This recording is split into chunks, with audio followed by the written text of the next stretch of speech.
कहते हैं कर्म कभी सवाल नहीं करता, वो कोई सफाई नहीं मांगता, वो बस इंतजार करता है। सच कहूं तो समय के साथ ये अपना रास्ता बदल लेता है, चेहरे बदल लेता है, लेकिन अपनी मंजिल कभी नहीं भूलता।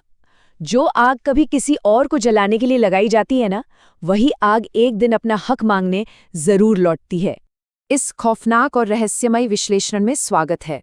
आज हम चर्चा कर रहे हैं किन्नर की अंतिम यात्रा की, उस रोंगटे खड़े कर देने वाली कहानी पर जो कर्म और प्रतिशोध के इर्द गिर्द घूमती है। आज के इस विश्लेषण में हम गहराई से समझेंगे कि कैसे अतीत के किए गए काम वर्तमान में एक खौफनाक रूप लेकर सामने आते हैं और कैसे कर्म का ये चक्र हमेशा हर हाल में पूरा होता है। तो चलिए सीधे इसके पहले भाग की तरफ बढ़ते हैं, अधूरी साधना। जरा इस दृश्य की कल्पना कीजिए। एक बेहद डरावना और सुनसान शमशान घाट जो मुख्य घाट से काफी दूर है। चारों तरफ बस राख की मोटी परत है और अजरी लकड़ियों के बीच एक चिता अपनी आखिरी सांसें ले रही है। इसी बुझती हुई आग के ठीक सामने बैठा है एक अघोरी साधु जो किसी बहुत ही गहरी खौफनाक तांत्रिक क्रिया में डूबा हुआ है। अब इस तांत्रिक क्रिया को अगर हम ध्यान से समझें तो इसके 3 मुख्य चरण हैं। पहले चरण में अघोरी साधु आंखें बंद किए हुए लगातार कुछ सिद्ध मंत्र बुदबिदा रहा है। दूसरे चरण में वो हर मंत्र के साथ जमीन से राख उठाता है और उसे आग में डाल रहा है। सब कुछ ठीक चल रहा होता है, लेकिन फिर आता है तीसरा और सबसे अहम चरण, जहां अचानक कुछ अलौकिक होता है।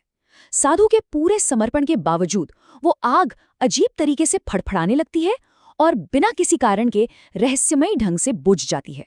और फिर वहां छा जाती है एक खौफनाक खामोशी। आग बुझने के बाद जो मंजर सामने आता है वो सच में किसी की भी रूह कंपा दे। राख और लकड़ियों के बीच से अचानक एक स्त्री की आकृति उभरती है। कोई चीख पुकार नहीं, कोई छटपटाहट नहीं, बिल्कुल शांत। लेकिन उसकी नजरों में एक ऐसा अधिकार है जिसे झेला नहीं जा सकता। साधु को एक पल के लिए लगता है कि शायद उसकी साधना सफल हो गई है, लेकिन अगले ही सेकंड एक अदृश्य प्रहार होता है। एक बेहद पतली सी रेखा साधु के सीने के आर पार हो जाती है। उसके गले की रुद्राक्ष की माला चटक कर जमीन पर गिरती है और वो हाफते हुए उसी राख में बेसुध होकर गिल पड़ता है। कहानी अब प्रवेश करती है दूसरे भाग में, खौफनाक संकेत। होश में आने के बाद वो डरा सहमा अघोरी बिना एक भी शब्द बोले अपना सारा सामान समेटता है और शमशान से भाग निकलता है। लेकिन बात यहीं खत्म नहीं होती, बल्कि अब शुरू होते हैं वो संकेत जो साफ चीख चीख कर कह रहे थे कि कोई बहुत बड़ी और खौफनाक ताकत अब उसके पीछे पड़ चुकी है। अब जरा इस तबाही के अंतर को समझते हैं, ये बहुत कुछ कहता है। एक तरफ बीती रात की आंधी ने अघोरी साधु के आश्रम को पूरी तरह से तबाह कर दिया है, उसे कचरे के ढेर में बदल दिया है। सालों की मेहनत, फटे हुए शास्त्र, टूटी हुई मूर्तियां, सब मिट्टी में मिल चुका है। वहीं दूसरी तरफ गांव वालों के घर बिल्कुल सुरक्षित है, एक तिनका तक नहीं हिला। ये इस बात का पहला पक्का सबूत था कि ये कोई आम प्राकृतिक आपदा नहीं थी, ये किसी अलौकिक शक्ति का बहुत ही सटीक और सधा हुआ प्रतिशोध था। घटनाओं का ये जो सिलसिला है ना, ये बहुत तेजी से आगे बढ़ता है। इसे ऐसे समझिए, रात में आश्रम तबाह होता है, फिर अगली सुबह हवन कुंड की पवित्र आग अपने आप बुझ जाती है। दोपहर होते होते जंगल के पास एक रहस्यमयी बच्ची की परछाई नजर आती है। शाम ढलते ही साधु जब मंत्र जपने बैठता है तो उससे भयानक भूलने की बीमारी यानी एमनेशिया घेर लेता है। और फिर रात होते होते एक गांव की शादी में उसे किन्नर की ताली बजाती हुई प्रेतात्मा दिखाई देती है। ये एक के बाद एक लगातार होने वाले प्रहार थे। अब हम आते हैं तीसरे भाग पर, अश्विनी का रहस्य। यहीं से हम इस पूरी घटना के मुख्य रहस्य की गहराई में उतरते हैं। आखिर वो क्या कड़ी है जो इन सारी खौफनाक घटनाओं को एक साथ जोड़ती है? यहाँ जो सबसे दिलचस्प बात सामने आती है वो एक बहुत बड़ा विरोधाभास है।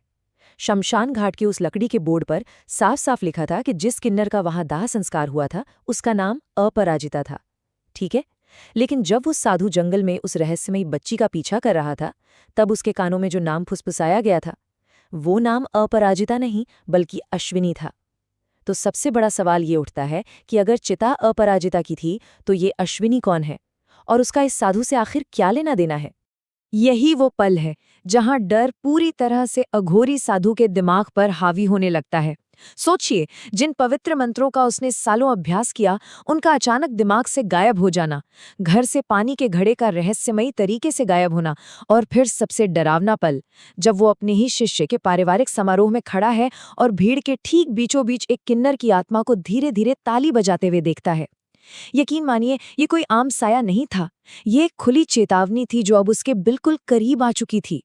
और ये सब हमें ले जाता है हमारे चौथे भाग की तरफ, अतीत का भयानक सच। वर्तमान में जो कुछ भी खौफनाक घट रहा है, वो दरअसल अतीत के एक बहुत ही घिनौने सच का नतीजा है। तो चलिए, समय के पन्नों को थोड़ा पीछे पलटते हैं और देखते हैं कि ऐसा क्या हुआ था जिसने आज इस कयामत को जन्म दिया।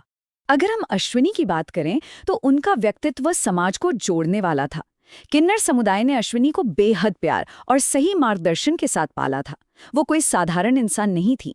अपनी सुरीली आवाज से वो गांव वालों को जागरूक करती थी, बिना किसी सिर पैर के फैले अंधविश्वासों के खिलाफ खुलकर बोलती थी और सभी धर्मों का एक समान आदर करने की शिक्षा देती थी। लेकिन उनकी यही सकारात्मक सोच और समाज सुधारने की कोशिश उस समय के साधु समाज के लिए एक बहुत बड़ी चुनौती बन गई, जो अपनी कठोर और पुरानी मान्यताओं पर टिके हुए थे। और इसी वैचारिक मतभेद का जो अंजाम हुआ, वो बेहद दर्दनाक था। क्रोध में अंधे हो चुके साधुओं और कुछ गांव वालों ने मिलकर अश्विनी को डायन घोषित कर दिया। उसे जमीन पर घसीटते हुए गहरे जंगल में ले जाया गया। वहां उसे जंजीरों से बांधकर उन साधुओं के बीच बैठाया गया जो लगातार मंत्र पढ़ रहे थे। किन्नरों ने लाख मिन्नतें की, अश्विनी ने रो रोकर प्रार्थना की, लेकिन किसी ने एक नहीं सुनी। बिना किसी दया के उसे जिंदा जला दिया गया। एक मासूम की आवाज को हमेशा हमेशा के लिए खामोश कर दिया गया।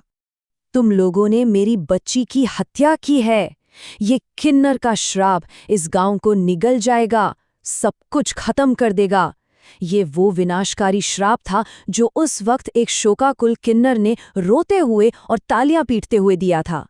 ये श्राप सिर्फ कुछ शब्द नहीं थे, बल्कि ये वो भारी कर्ज था जिसका भुगतान होना अभी बाकी था। आज जो भी अजीबोगरीब और खौफनाक घटनाएं घट रही हैं ना, वो सब सीधे तौर पर इसी श्राप का नतीजा हैं। अब हम पहुंचते हैं इस विश्लेषण के 5वें और सबसे अहम मोड़ पर, कर्म और प्रतिशोध। ये वो क्लाइमैक्स है जहां अतीत का पाप और वर्तमान की घटनाएं एक भयानक टकराव की ओर बढ़ती हैं। दशकों पुराना वो श्राप अब सच होने लगता है। उसी गांव के समारोह के बीच जहां सब जश्न मना रहे थे, मंडप के बाहर अचानक एक भयंकर शॉर्ट सर्किट होता है और देखते ही देखते एक बहुत बड़ा विनाशकारी विस्फोट पूरे इलाके को अपनी भयानक आग की चपेट में ले लेता है। जो गांव वाले एक पल पहले हंसगा रहे थे, उनकी खुशियां पल भर में चीख पुकार में बदल जाती हैं। ये उस प्राचीन श्राप के पूरा होने की शुरुआत थी, जो अब सब कुछ निगलने के लिए वापस आ गया था। जरा उस अघोरी साधु के आखिरी पलों को बारीकी से समझते हैं। दूर से इस पूरी तबाही को देखकर साधु भागने की कोशिश करता है, लेकिन अपराजिता की आत्मा उसका रास्ता रोक लेती है। पहले चरण में वो बेबस होकर घुटनों के बल गिर पड़ता है और अपनी गलतियों के लिए गिड़गिड़ाते हुए दया की भीख मांगता है। दूसरे चरण में अपराजिता की आत्मा, जिसके चेहरे पर अब एक जीत की मुस्कान है, उसे बिना छुए ही हवा में उठा लेती है। उसके शरीर से आखिरी रुद्राक्ष की मोतियां भी टूटकर बिखर जाती हैं और तीसरे चरण में एक खौफनाक ताकत के साथ उसे वापस उसी शमशान में, उसी चिता पर फेंक दिया जाता है जहां से उसने अपनी वो अधूरी साधना शुरू की थी। और यहीं न्याय का चक्र अंततः पूरा होता है। वहां मौजूद सभी किन्नरों की आत्माएं एक घेरा बनाकर खड़ी हो जाती हैं। कांपते और दया की भीख मांगते हुए उस साधु पर अपराजिता उसी चंदन की लकड़ी से आग लगा देती है। साधु के चीखने की आवाजें उसी आग में भस्म हो जाती है, ठीक उसी तरह जैसे सालों पहले बेरहमी से अश्विनी को जलाया गया था। कर्म का चक्र जहां से शुरू हुआ था, आखिरकार घूमकर वापस वहीं आ गया। तो अंत में हम सबको सोचने पर मजबूर करने वाला एक बहुत ही गहरा सवाल उठता है। अगर किसी और के लिए जलाई गई आग अपना हक मांगने हमेशा वापस लौटती है, तो क्या हमें ये नहीं सोचना चाहिए कि हमारे अपने कर्मों की राख में अभी भी ऐसे कितने कर्ज दबे हैं जो अपना समय आने का बस इंतजार कर रहे हैं? ये एक ऐसा विचार है जो सच में गहराई से सोचने पर मजबूर कर देता है। हमारा आज का ये विश्लेषण यहीं समाप्त होता है। अगली बार फिर किसी नए और रोचक विषय के साथ मुलाकात होगी। तब तक के लिए विचार कीजिएगा।